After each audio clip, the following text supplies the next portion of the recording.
Lost Chapters proudly presents the untold story of when the mighty Roman Empire was brought to its knees, not by kings or emperors, but by frost-covered forests, ghostly plagues, and howling tribes from beyond the Danube. This is the tale of the Marcomannic Wars, a time when Germanic hordes poured through the cracks of Rome's once unbreakable frontiers. And it begins not on a battlefield, but in a palace, where a philosopher emperor prepared for anything but chaos. It is the year 166 AD. The empire is still reeling from the Parthian campaign, where Lucius Verus and Marcus Aurelius claimed victory, but at a cost, a mysterious illness.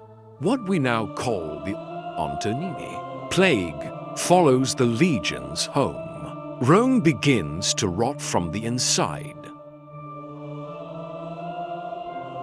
The streets of cities like Capua, Antioch, and even Rome itself echo with the coughing of the dying.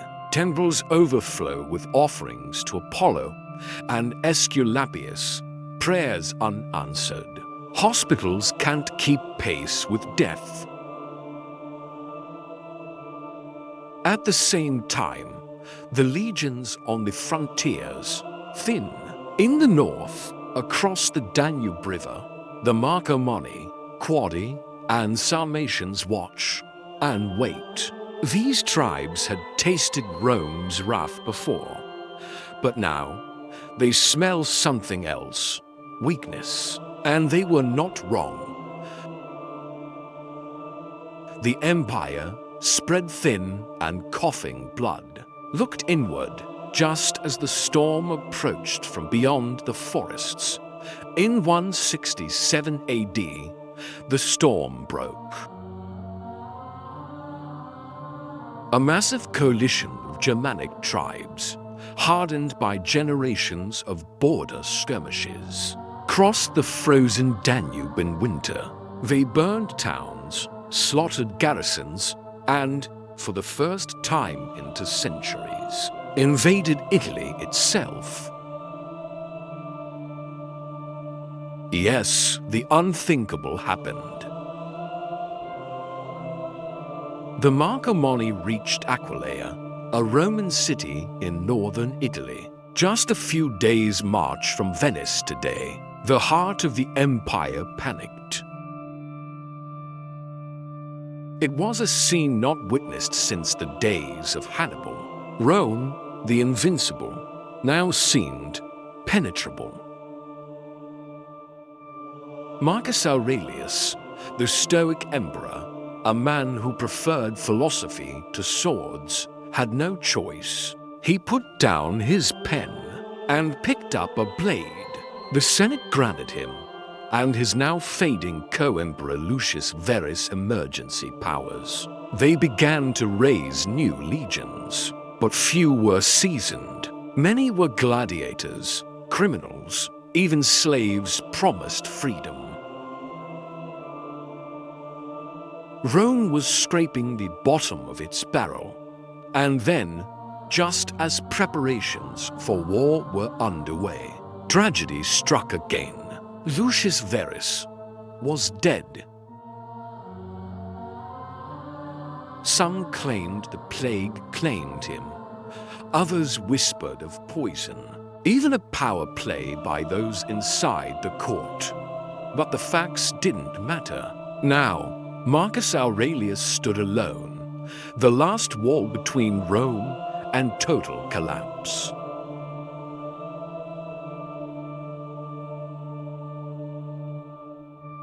Rome, humiliated, infected, and leaderless but for one man, had no time to grieve. In 168 AD, Marcus Aurelius marched north into the frozen chaos. By his side, Commodus, his teenage son, and the cautious hope that a future emperor might learn not just power, but pain. The Danubian frontier was now a war zone. Entire Roman towns lay in ashes. The Marcomanni had made their statement. The Roman gods could no longer protect Rome. Marcus set up his command in Carnuntum, a once thriving Roman settlement, now on the edge of hell. But this was no ordinary emperor. By firelight and snowstorms, Marcus Aurelius, the philosopher warrior, began writing what would later be known as Meditations. Lines like, "You have power over your mind, not outside events." It was his way of surviving a world spiraling into madness. But peace wouldn't come through words. It had to be carved from flesh and blood. Rome struck back. Over the next few years, Marcus led brutal campaigns deep into barbarian lands. Villages were burned, tribal leaders executed, entire populations enslaved. The Sarmatians, fearsome horsemen, from the east, launched their own raids, crossing icy rivers with lightning strikes on Roman forts. They were met with flame and steel.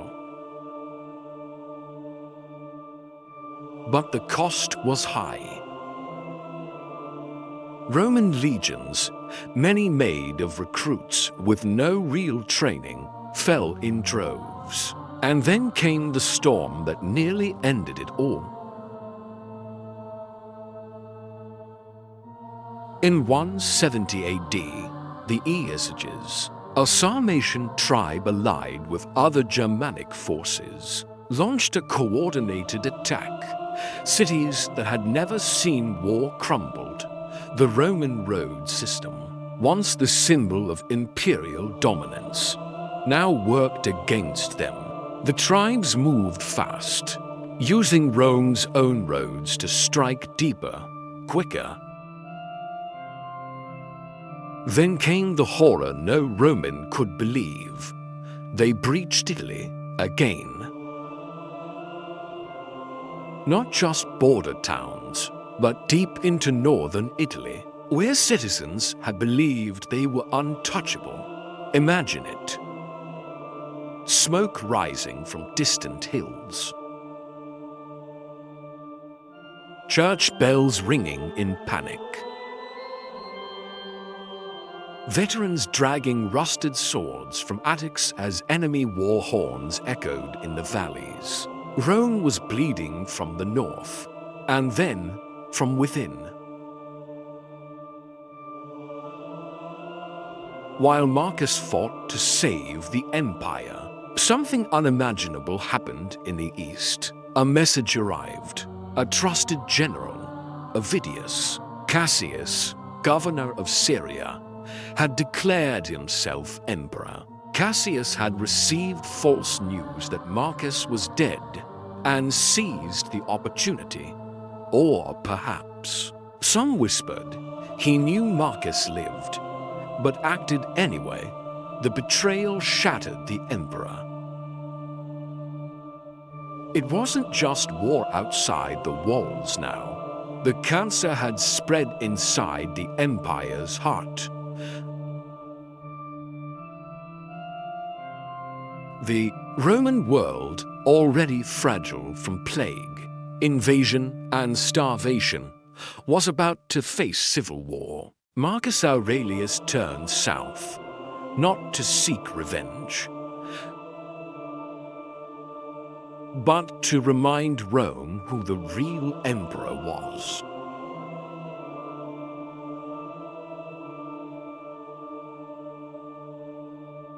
The news spread like wildfire. Avidius Cassius, a loyal general, celebrated for his victories in Parthia, had crowned himself emperor. But why? Whispers spread through the legions that Faustina, Marcus Aurelius' own wife, may have conspired in secret. Fearing Marcus was dying, did she push Cassius to secure a throne for their son, Commodus? Or was it all a cruel coincidence, the empire built on rumor, once again eating itself alive? Marcus was devastated. This wasn't just mutiny, it was betrayal, possibly born within his own palace walls. He did not respond with fury. He responded like a Stoic, like a ruler of a dying world who had no time for rage. He simply said, if he has rebelled, he has his reasons. But he marched east. Cassius' rule lasted just 3 months. His own officers, sensing Marcus approaching, assassinated him before the emperor even arrived. His severed head was delivered to Marcus, a grisly gift, which the philosopher king promptly refused to look at, instead demanding mercy for the traitor's family. Rome had averted a civil war, barely. But the lesson was clear. Even the empire's best could fracture in the pressure of chaos. Marcus turned west again, to the Danube, where the wars still raged.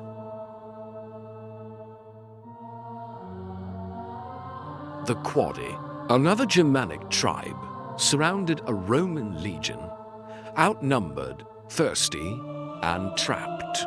Death seemed inevitable. Then it happened. The miracle of the rain. Dark clouds erupted from clear skies. A thunderstorm drowned the battlefield. Roman soldiers were revived, while lightning struck the enemy's camp. Ancient sources, even Roman enemies, recorded it as divine. Some said it was Jupiter answering prayers. Others whispered it was an Egyptian magician among the troops. Christians would later claim it was their god showing Rome favor. Whatever the truth, the Romans survived, and the legend was born. But Marcus knew this was no miracle. It was a brief breath in a war that had no end. He continued the campaign, determined to break the tribes forever. Marcus made plans to annex the barbarian territories north of the Danube. This would be his final gift to Rome. New provinces, new borders, a Rome restored. But then everything changed. In 180 AD, after nearly a decade of warfare, Marcus Aurelius grew ill, possibly from the lingering plague. His body, worn from battles, betrayals, and grief, gave out. He died in the city of Vindobona, modern-day Vienna. The philosopher emperor passed not in peace, but on the edge of war. His last words: "Do not weep for me. Think instead of the army and the republic."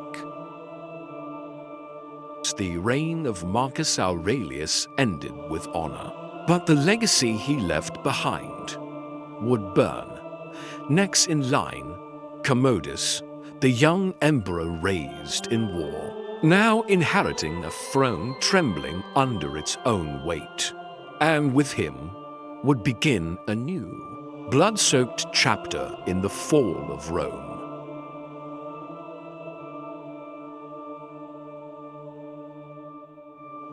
And so, the philosopher emperor breathed his last. In a cold military camp on the fringes of the empire, Marcus Aurelius, the last of the 5 good emperors, died with his sword in one hand and philosophy in the other. But in the shadow of his legacy rose something far darker, a storm of decadence, vanity, and chaos. Commodus, born into privilege, raised during war, Commodus was unlike his father in every way. Where Marcus sought reason, Commodus craved applause. Where his father studied philosophy, he studied his reflection in polished bronze. At just 18 years old, he became emperor, the youngest in nearly 2 centuries. But the moment Marcus died, Rome shifted. The legions, loyal to the memory of the old emperor, looked on with suspicion. The Senate, once his partner in governance, would soon become his plaything, and the people, they would become his audience. Though Rome had nearly secured victory in the Marcomannic Wars, Commodus chose a different path. He signed peace treaties, abandoned his father's conquests, and withdrew the legions. The new provinces Marcus had planned to create, gone, sacrificed for the sake of comfort and celebration. To the Senate, this was a betrayal. To the army, a retreat. But to Commodus, it was a stage entrance. He returned to Rome not as a soldier, but as a god.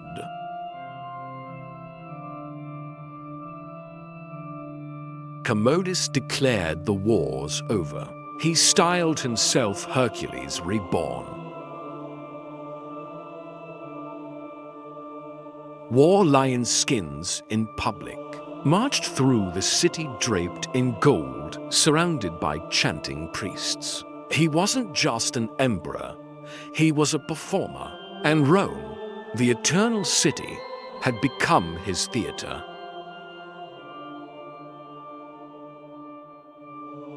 But beneath the laughter and parades, the empire groaned. Corruption seeped through the marble cracks. His sister Lucilla, once loyal, plotted to assassinate him. The Senate whispered behind closed doors, and the Praetorian Guard began watching very closely.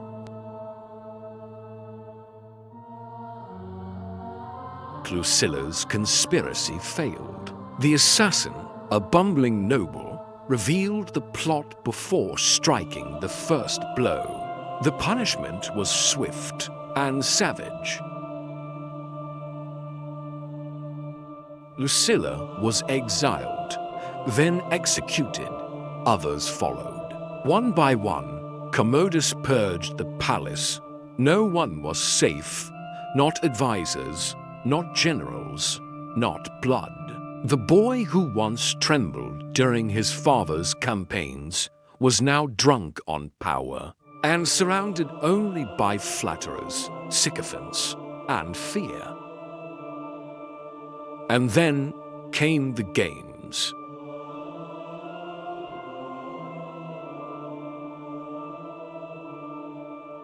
And Commodus the emperor became Commodus the gladiator. He would fight in the arena, not in mock battles, but real ones. Lions, tigers, bears, he faced them all, armed with spears tipped in gold, dressed in silk, and flanked by slaves paid to lose. Commodus fought for spectacle, not honor, and Rome cheered. He called himself the Roman Hercules. But Hercules fought monsters for mankind. Commodus, he became the monster and charged Rome to watch. He fought hundreds of gladiatorial matches, none of them fair. Men were maimed for his amusement. Wild animals were tethered, starved, and skewered by the emperor's hand. To some, it was madness. To others, blasphemy. But to Commodus, it was worship. He renamed the months after himself. He renamed Rome, not after Romulus, but Colonia Commodiana. The Senate, he renamed them too, Commodianus, his loyal slaves. The emperor had become a god in his own mind. Power had rotted him. He trusted no one. He killed his advisors, even Cleander, the man who once ruled the empire in his name. Cleander's death caused a grain famine, and riots broke out across the city. Still, Commodus laughed and returned to the arena. But in the shadows, resistance stirred again. The Senate feared him. The generals despised him. Even the Praetorian Guard, once his loyal bodyguard, began plotting his end. But no one dared move until Marcia. She was his mistress, trusted above all. And when she discovered her name on a secret execution list, alongside leading senators and guards, she acted. She poisoned his wine. He vomited, but survived. The next blow came from Narcissus, his wrestling trainer, the emperor who fancied himself invincible, who had stood in the arena to slay lions and mock fate, was strangled in his bath. On the last night of 192 AD, Rome's mad god drowned in silence.